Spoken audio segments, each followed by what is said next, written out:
കപ്പൽ മുങ്ങിയാലും കപ്പിത്താൻ ചത്താൽ മതി. പത്തനംതിട്ട CPM-ൽ സൈബർ പോര് രൂക്ഷം. പത്തനംതിട്ട CPM-ലെ ആഭ്യന്തര തർക്കം രൂക്ഷമാകുന്നുവെന്ന സൂചന നൽകി സോഷ്യൽ മീഡിയയിൽ പോര് രൂക്ഷം. ആരോഗ്യമന്ത്രി വീണ ജോർജിനെ ലക്ഷ്യമിട്ട് ആറന്മുള ചെമ്പട എന്ന ഫേസ്ബുക്ക് പേജിൽ പോസ്റ്റുകൾ പ്രത്യക്ഷപ്പെടുന്നുണ്ട്. ആറന്മുള സീറ്റ് ലക്ഷ്യമിട്ട് ചില പ്രാദേശിക നേതാക്കന്മാർ നടത്തുന്ന നീക്കമായിട്ടാണ് പാർട്ടി ഇതിനെ വിലയിരുത്തുന്നത്. വിഭാഗീയത പൂർണ്ണമായും അവസാനിച്ചുവെന്ന് പിണറായി വിജയൻ പാർട്ടി സെക്രട്ടറി ആയിരുന്ന സമയത്ത് തന്നെ പ്രഖ്യാപിച്ചതാണ്. പാർട്ടി സെക്രട്ടറി സ്ഥാനമൊഴിഞ്ഞ് പിണറായി വിജയൻ 2 തവണ മുഖ്യമന്ത്രിയായിട്ടും അത് അവസാനിച്ചില്ല എന്ന സൂചന നൽകുന്നതാണ് പത്തനംതിട്ടയിലെ ചില നേതാക്കന്മാരുടെ ഇടപെടലുകൾ. കൊല്ലം സമ്മേളനത്തോടെ സംസ്ഥാന കമ്മിറ്റിയിലെ ക്ഷണിതാവാക്കി വീണ ജോർജിനെ ഉയർത്തിയ സമയത്ത് തുടങ്ങിയതാണ് പത്തനംതിട്ട പാർട്ടിയിലെ പ്രശ്നങ്ങൾ.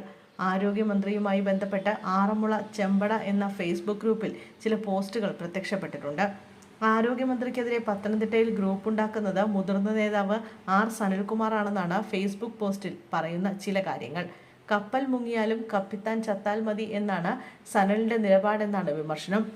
ആറന്മുളയുടെ ചെമ്പട എന്ന അക്കൗണ്ടിലൂടെയാണ് വീണ ജോർജിനെ അനുകൂലിച്ചും സനൽകുമാറിനെ വിമർശിച്ചും പോസ്റ്റുകൾ വരുന്നത്. വീണയെ ഒതുക്കി ആറന്മുള സീറ്റ് നേടാൻ സനൽകുമാർ ശ്രമിക്കുന്നുവെന്ന ചെമ്പടയുടെ പോസ്റ്റ് വിവാദമായിരുന്നു. സംഭവത്തിൽ സനൽകുമാർ പോലീസിൽ പരാതി നൽകി. ആറന്മുളയുടെ ചെമ്പട എന്ന ഫേസ്ബുക്ക് അക്കൗണ്ടിനെതിരെയാണ് സനൽകുമാർ പരാതി നൽകിയത്. അപകീർത്തികരമായ പോസ്റ്റുകളിൽ നടപടി വേണമെന്നാണ് ആവശ്യം. തിരുവല്ല ഡിവൈഎസ്പിക്ക് നൽകിയ പരാതി സൈബർ സെല്ലിന്റെ പരിഗണനയിലാണ്.